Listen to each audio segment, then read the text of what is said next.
Hello, and welcome to the Gravel Ride podcast, where we go deep on the sport of gravel cycling through in-depth interviews with product designers, event organizers, and athletes who are pioneering the sport.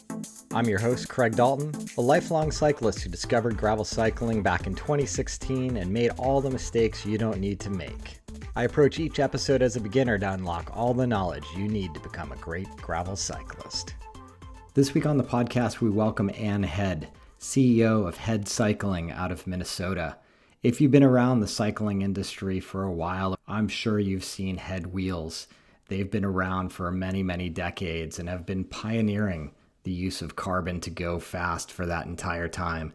Anne's late husband, Steve Hed, and Anne founded the company out of a bike shop in Minnesota and built wheels to support triathletes in the early days, but have evolved to support all high-performing athletes, including gravel cyclists. We'll get into a little bit about the history of the company, the wheels they produce for the gravel market, and the history of gravel in Minnesota. I was particularly amused by one story about Steve Hed and Gerard from Open Cycles and how the Open Cycle Up, which has been a pioneering frame set and bicycle in our sport, might not have come to existence if it wasn't for a little event out in Minnesota. Before we jump into the conversation, I need to thank this week's sponsor, Hammerhead, and the Hammerhead Karoo 2 computer. The Hammerhead Karoo 2 is the most advanced GPS cycling computer available today, with industry-leading mapping, navigation, and routing capabilities that set it apart from other GPS options, so you can explore with confidence and on-the-go flexibility. I've mentioned previously Hammerhead's bi-weekly software updates. They release new features that are unmatched by the competition. I was just reviewing the latest email from Hammerhead about my software update about an auto lap by location feature. This is the kind of thing that I just find is super clever. So if you're doing laps around your local terrain, it'll automatically create a lap timer for you. So if you're like me, I've got a lunch loop that I continuously do. And sometimes I'll do a couple laps on it if I need to kind of keep my ride in a controlled area. This will automatically create a lap. There's hundreds of little items like that that Hammerhead is always introducing into the equation. So I really feel like this computer and the software is alive. I finally got around to doing some fine tuning of my main screen, moved a few things around.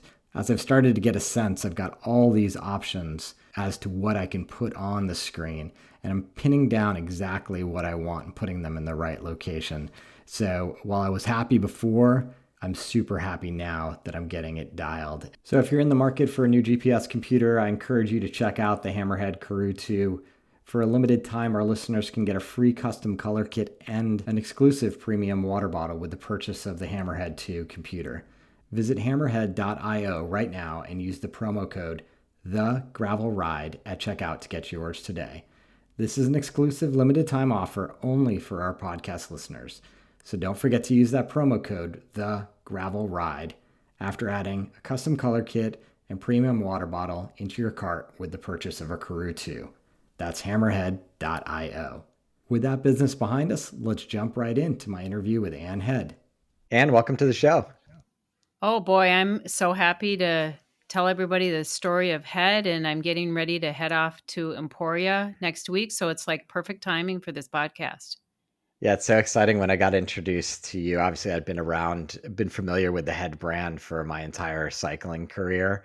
And to hear some of the backstory that I know we'll get into in this podcast about how early on you've been riding bikes off-road, I think it's just exciting to have this conversation and make sure everybody in the gravel cycling community is aware of the products that you have had in the market and the products that you're continuing to unveil in the market. Yes, I'm excited to tell the story. So let's start at sort of the beginning. Just I know you've been around cycling your whole life and did a lot of events in the triathlon world. So why don't we get a little bit about your backstory, where you're from, because I think it all leads into the HED brand and your journey with your late husband. Yeah, so I am a resident of Minnesota, born and raised here, and I grew up in Duluth where it was incredibly challenging on a bike.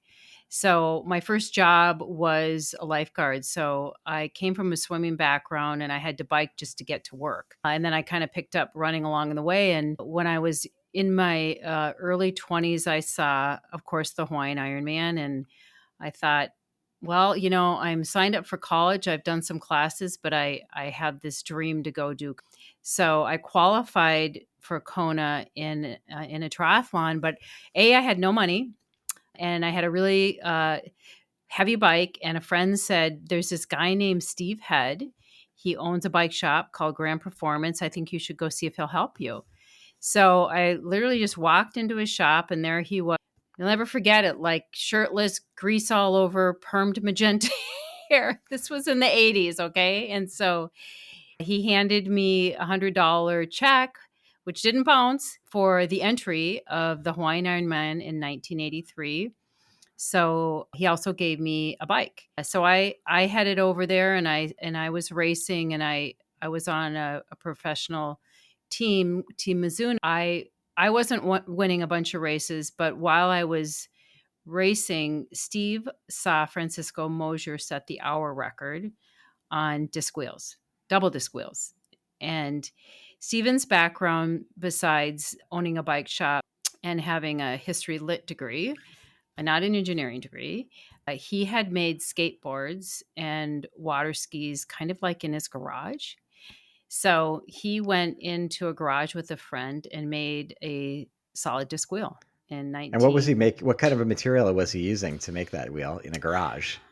It was basically fiberglass and foam, and he got a friend to machine some hubs, or he tore apart a hub, and he found an aluminum rim, and he glued it together, and it didn't fall apart. He gave it to me, and I did some races on it. And all of Literally that us, first wheel? it was actually the second wheel. The first wheel went to another Amazing. friend that helped him. Right. So I started riding it, and people were just stopping me at races and saying, "What is that? And can I have one?" And so we made a few more, and all of a sudden we're like, this could actually be a business. So he was able to get some more raw materials, but it wasn't enough to do very many. So I saw that there was a triathlon, and the first prize was a car. So I went to Brattleboro, Vermont in 1984, and lo and behold, I won a car. So I came back to Minnesota, and went, and imagine, this is a 21-year-old girl that knew nothing about business or anything, walking to banks asking for some money. And one banker said, "What do you have?" And I said, "I have a car, and I have a bike." "Well, here, if you give me the title of the car, I'll give you $14,000. That was a lot of money. Well, still is a lot of money. Yeah. So got the money, and I gave it to Steve, and we were kind of dating. So between his amazing creative brain and my earnings of that car, that's how Head Cycling started. Was Amazing. And that? did Steve always, and yourself, did you have an orientation around building products around speed? I know you said he was inspired by saying Moser's world record with full disc wheels. Was that the orientation? Like, let's make a fast aerodynamic wheel? Oh yeah, for sure. I mean, Stephen just Italian products too, and racing, and it was Francisco Mosier, and he was just a fan of all types of cycling. But I think from the infancy, it's always been how to make an affordable product that is fast and aerodynamic, that a lot of people can use. And so that's really still the premises of why we make certain products, is we want them and everybody to just enjoy cycling and have the experience of speed, and have it still affordable. And when you started out with the disc wheel, did you then move to a spoked wheel? Yeah, because of course, you can't use a solid disc wheel on the front. So Yeah. he again sat together with a few folks and designed the toroidal air-shaped front wheel that is still patented to this day. So we had an extension to the patent, but it's predominantly what you see a lot of the other wheel companies making. It's a 60 millimeter carbon airfoil shaped wheel. And like I said, we were pretty much first to the market on that. And we were able to figure out how to continue to make a product super fast. So that was in 1992.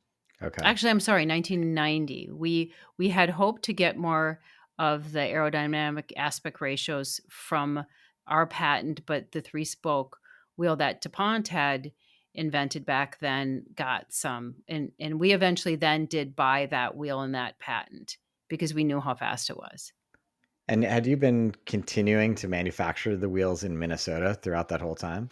Yeah, I mean, once in 84, 85, when we started having more phone calls and people calling from all over the world, and I don't, depending on how, some of the listeners, there was fax machines that a lot of the orders had to come through. So we actually found a house in 1987 that allowed us to live there and work in a garage next to it. And the wheels just kept evolving, and they were made in a garage in White Bear. Obviously, we've moved since a few times since then, but it was a pretty funny story. I mean, north wind would come through, and we used to heat it with a wood burning stove, and if the wind was too strong, we had to stop making wheels that day. I mean, this is in the 80s, so it's been a long time. Yeah. No, and it's real business talk there. It's, Yeah. when you're actually manufacturing things, and I think this gets lost on a lot of people, just the sheer complexity of manufacturing anything, let alone something like a bicycle wheel that needs a tremendous amount of precision in order to deliver what it's supposed to deliver. Yeah, so we introduced that 60 millimeter wheel, and then we continued throughout the years adding, your 40 millimeter if it was windy. Then we added the 90 millimeter on the front and rear. So the product has evolved throughout the history of HED, but it has always been made here in Minnesota. All the carbon products are made here in Minnesota and still are. Yeah. And at a certain point, you expanded to aero handlebars, if I'm not mistaken, and other products like that supported the triathlete market.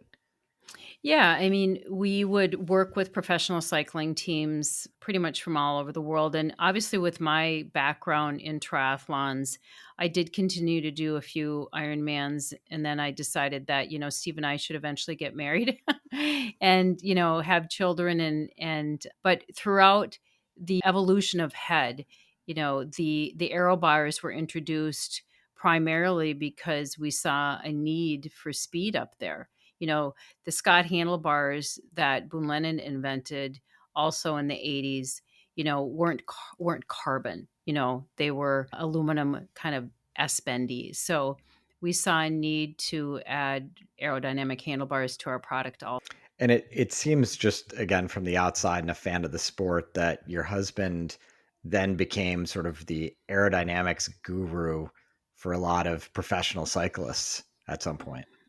Yeah, it was amazing because I still look back at those days, and we were pretty much the pioneers of the testing in wind tunnels. So we went back, to Texas A&M in the 90s, and then on to San Diego to their low speed wind tunnel. We've been in several wind tunnels throughout the US, but it is what is amazing about that part with Steve is it was just the pure desire to help athletes go faster.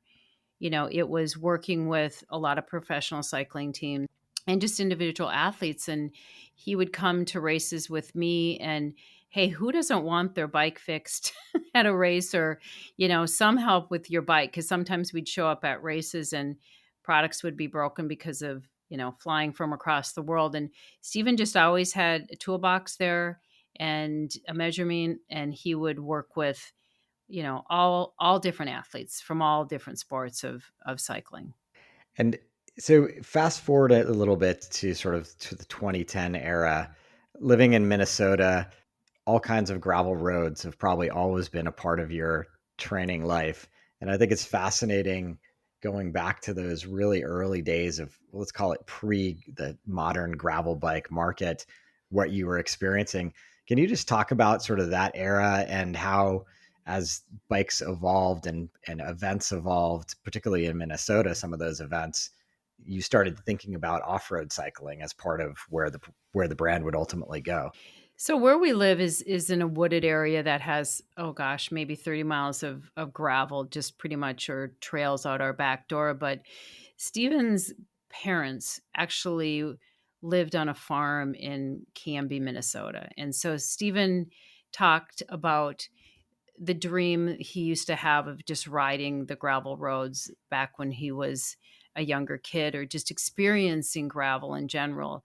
And, I would ride hours with Steve, and he'd always be, well, let's say it this way. I was worried that he was going to tip or fall or run into something, because I knew when he was dreaming or thinking about the next product, or he was on his bike and he was thinking about, okay, what else would I want to be riding? So I think, it was in his blood. I mean, when you're a farm, your families are farmers from, Minnesota, and you pretty much live on those roads.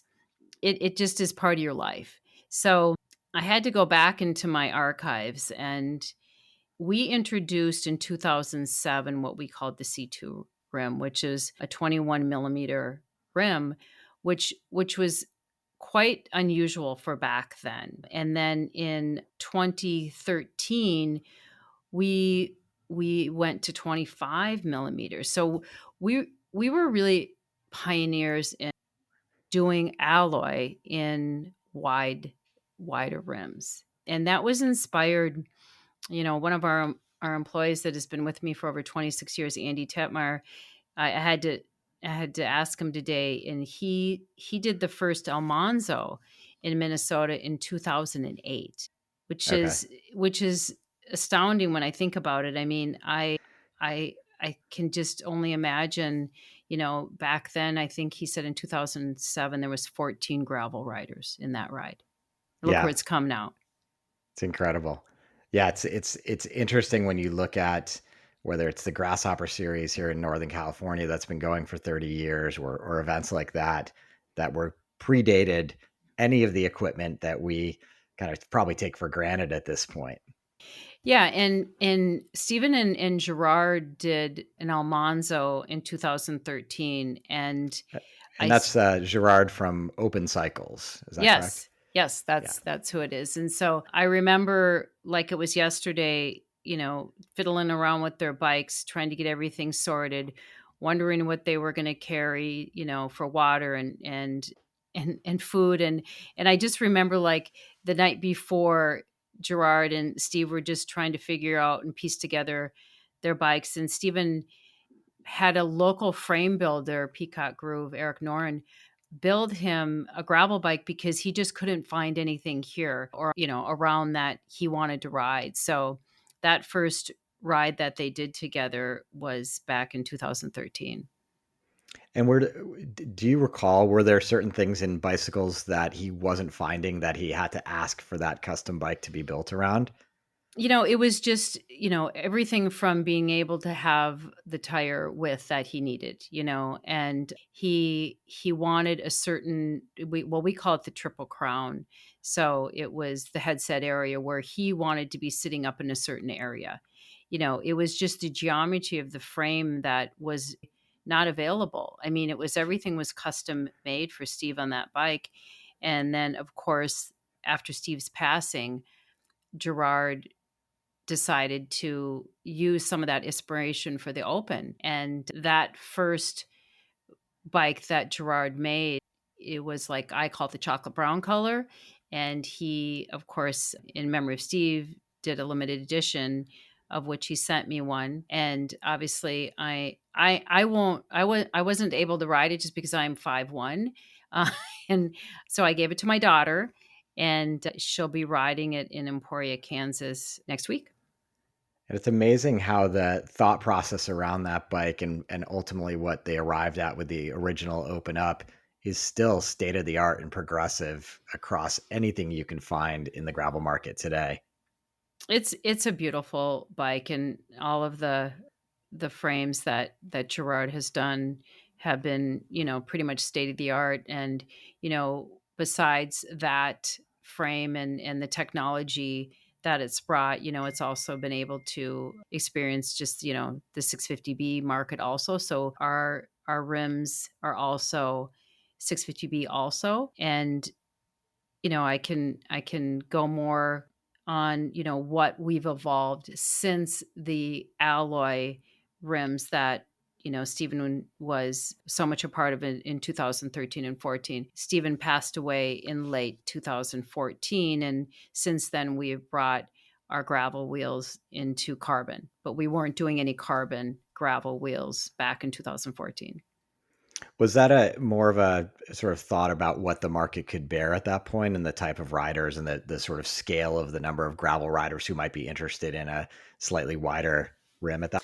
Yeah, I mean, 2014, we were also the first to market and patented the very first fat carbon rim.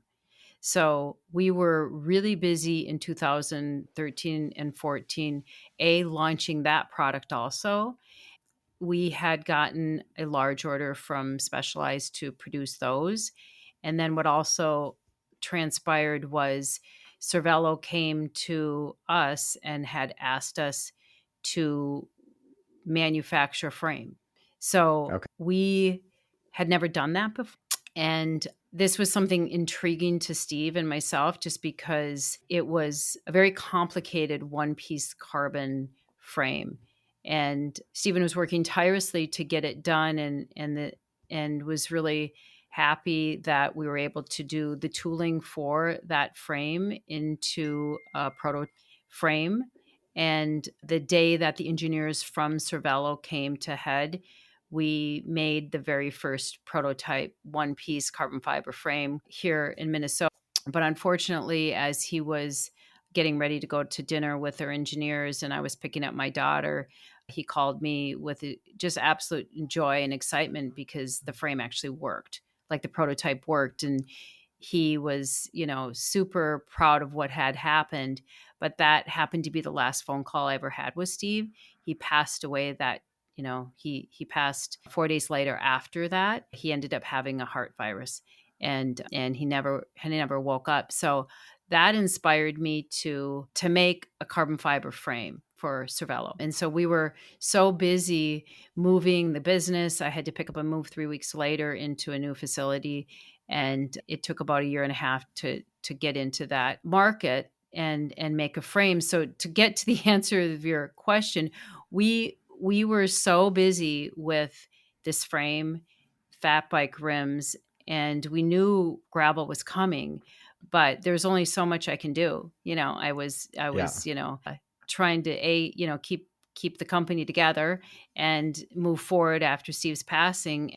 I knew that we would move into a wide carbon gravel wheel too, but we didn't introduce that until 2018. Okay. Yeah. Interesting. Yeah. I mean, obviously, quite a journey to be grieving and running a company and moving and having a family and everything you went through at that time to come out the other side and continue the brand and continue, obviously, like your late husband had a bunch of projects in the works. He was always thinking ahead in the market, and to kind of realize that triathlon frame with Cervelo was probably brought it full circle and felt good to realize that product. Yeah, if he would have said, "Hey, Annie, didn't look so good," or, they aren't really interested, then I would have not made that frame. But it really was Yeah. the joy I heard in his voice. It was my last conversation with him, and it was just kind of a gift he gave me. And I think it was a really, really good learning experience for our company because wheels are hard. Frames are really hard. Like just the complexity of a frame being one piece also, it was very challenging for us, but I think in the long run we learned different molding techniques that we maybe wouldn't have. Yeah. Yep. And then at this point, does the company focus exclusively on wheels, or are there still other components and frames in the mix? Good question. I think when you realize what you're really good at, you do what you're really good at. So, I had aspirations of, yeah, maybe we do another frame, but no, we are making wheels. And I became Women Business Certified Own because, I have still a little bit of a dream to make something out of carbon fiber that is out of the cycling industry someday. Maybe something that flies, something that helps people. So being really the only woman owned carbon manufacturer here in the US, maybe the world, I don't know, don't say that for sure, but I have opportunities or possibilities that I can venture into different markets, on the side, but in the cycling industry at this current time, we just really love making wheels, and we're busy. And as you know, the last couple of years with COVID has been a bit of a nice tailwind for us. So we're just pretty much right now working on carbon and alloy wheels. And the carbon wheel that we introduced in 2018, it's a fabulous name. It was named after Emporia, Kansas, and that's been a really I even trademarked that one. I was thinking that day. So I think it's a great name. I didn't think of the name, but one of my coworkers did, but it's a beautiful name for a carbon wheel in Let's gravel. talk. Let's talk about those wheels. So, what is the head lineup for gravel wheels? You've got both alloy and carbon versions. I think you mentioned 700 and 650B models. Let's talk about some of the attributes of the wheel. Right. So the alloy are just wonderful because they're just bomb proof, and they're affordable. So there's going to be certain folks that want kind of more of an entry level, or they're not interested in a carbon wheel. So we make alloy wheels, the Emporia wheel, and I think retails right around $750. And Okay. it's just a 25 internal, 30 external, and it's works with eCar and SRAM and Shimano, and it's just an all-around great wheel. Are you lacing that to a hub of your own manufacture? So we don't make the hubs in house, but it's a hub that we have designed, and it's a head hub, and it's very well made. We have a 4 and a 5 pawl system. So depending if you get the performance lineup, you're going to get the 4 pawl hub. If you get the pro lineup, which is going to be a little bit different spoke also. So there's a little bit different price points. You can get either Yeah. one of those. Are the So rims identical between those two lines? the rims are identical. Between Yeah. Okay, In the alloy gotcha. version. Right. Yeah. And was that 25 millimeter internal width, was that what you were making back in 2008 or whenever you first introduced the gravel wheel? Did it have that wide of a internal spacing? Oh gosh, no. No, I mean, no. Yeah. That didn't that didn't happen for a few years later, but it keeps evolving. And as you've seen with a lot of the other wheel manufacturers out there, they just keep getting wider and wider. I mean, the tires have gotten so much better over the last couple of years. We're still really, sitting on a fence with different tire brands out there, but the carbon wheel that we make, the Emporia Carbon is tubeless, and it is a phenomenal wheel. You can get it also in the pro version or the performance version. The pro version has just a little bit higher modulus carbon, so you can get a little bit lighter with it. And then the pro version, again, a little bit different carbon, same attributes as the alloy wheel. If it's the pro, it has the 5 pawl hub. If it's the performance, it's the 4 pawl hub. A little bit different spokes, but both of them are just really beautiful wheels. And I think what I'm so proud about is that over 30% of our workforce is female in manufacturing. Which I imagine is quite unusual, actually. Very, so it makes me feel really good about being able to provide a job and income and health insurance and benefits, and I think that's what differentiates HED from so many of the other companies out there that we're made in Minnesota, but we don't paint either, so everything that comes out of the mold is green and it's not going through a paint booth, so you see what you get. And are you able to bring sort of semi-skilled employees in and train them up to be carbon fiber wheel building experts? We have lots of diversity here. So we do have folks that have, masters in composite engineering degrees, mechanical engineer. We have folks that have degrees in history, and it's just so diverse, which I'm so proud of. When it comes to the skill of actually molding a wheel, you're not going to be able to find somebody that has done that before. So most of the people that do the layup, we teach them the skill, and Yeah. we spend a lot of time, with different teachings to make sure that they understand the layups. And if you look at a carbon fiber wheel, ours is pre-preg, so it comes frozen. But we have automatic cutting machines to make sure that it's laid up properly and cut properly. I mean, I'm thinking in my mind all the steps that it goes just to make a wheel, but all of the aluminum molds that we make are made in-house. So we just purchased a 5-axis CNC to make more, but that skill set would be also training that person how to machine. So it's just so many different attributes to make just a wheel. Yep. And everything's got to be perfect along the way, and a lot of attention to detail in a product like this. As someone who's run a manufacturing facility myself, it's fascinating to kind of bring people into the family and instruct them. Well, here's the end goal. This is what we need to get to. This is the quality level where our customers expect and we expect going out the door, and then bringing them up to speed as to what are the steps along the way and how to be fastidious all along the process to make sure that no error get introduced into the process along the way. Yeah, and COVID changed things a bit, to be honest with you. So, the workforce has changed a little bit.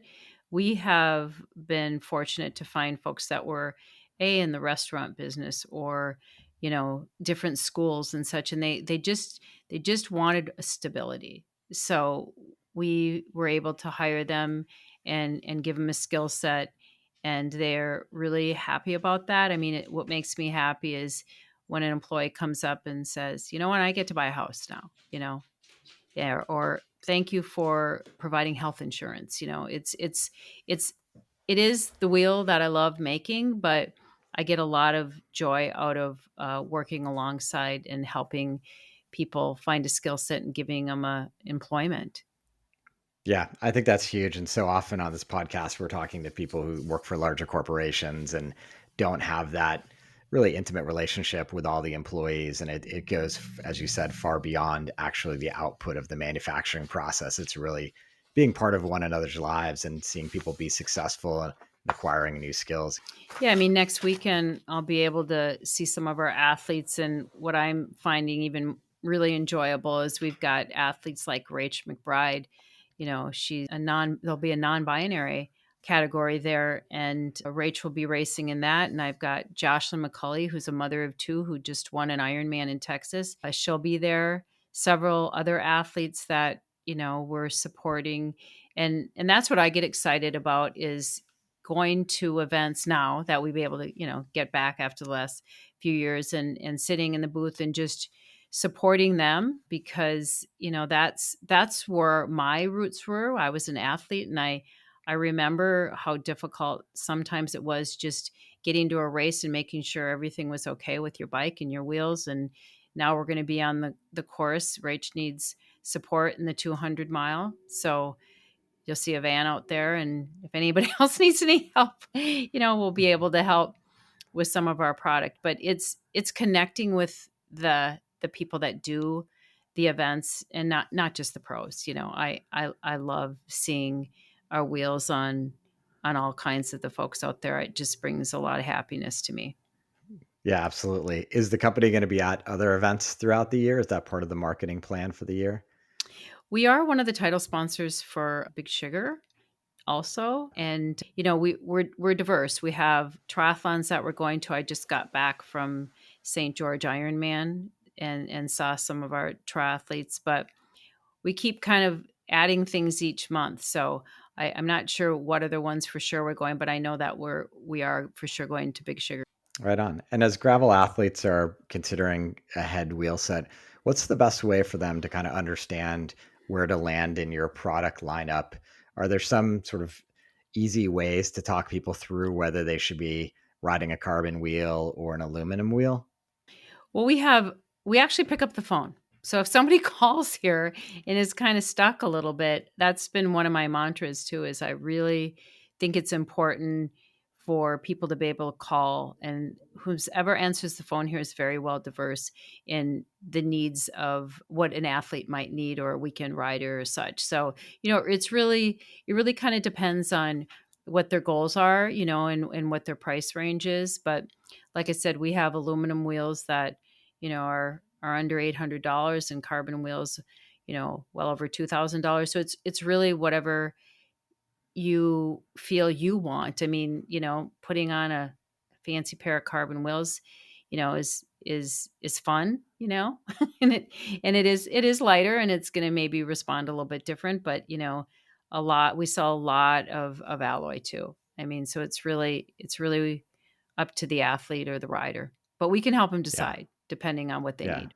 Interesting. Well, that's great to know. I'll certainly put the website in my show notes so people know how to find you, and encourage everybody to call Hed and understand what Hed wheels you should get underneath you for your next gravel event.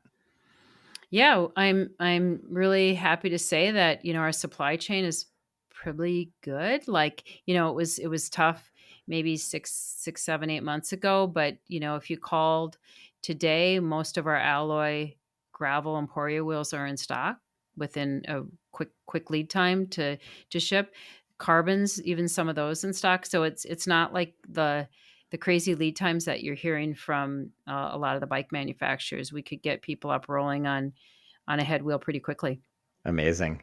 Well, thank you, Anne, so much for the time. I loved hearing more about the journey and what you guys are doing, and appreciate all the support that you guys are putting into the sport of gravel cycling, not only through putting great products out there, but going and participating in some of these events and supporting our event organizers that are doing hard work to keep us all rolling.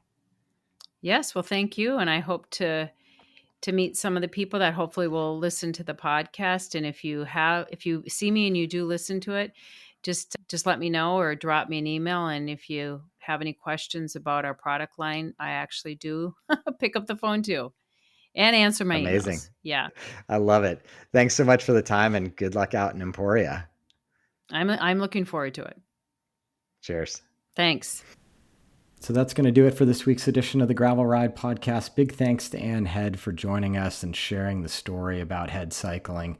Super excited about those wheels she's been showing out there in Kansas that I'm sure many of you have seen at HEDcycling.com. Also, big thanks to Hammerhead and the Hammerhead Karoo 2 computer for sponsoring this week's show. Remember, you can use the promo code TheGravelRide to get a free premium water bottle and custom color kit with your purchase of the Karoo 2 computer. If you're interested in giving us any feedback, I encourage you to join the Ridership. Simply visit www.theridership.com. It's a free global cycling community and the best way to interact with a great community of gravel cyclists. If you're able to support the show, please visit buymeacoffee.com/thegravelride. Or if you have a moment, ratings and reviews are hugely appreciated in the podcast business. Until next time, here's to finding some dirt under your wheels.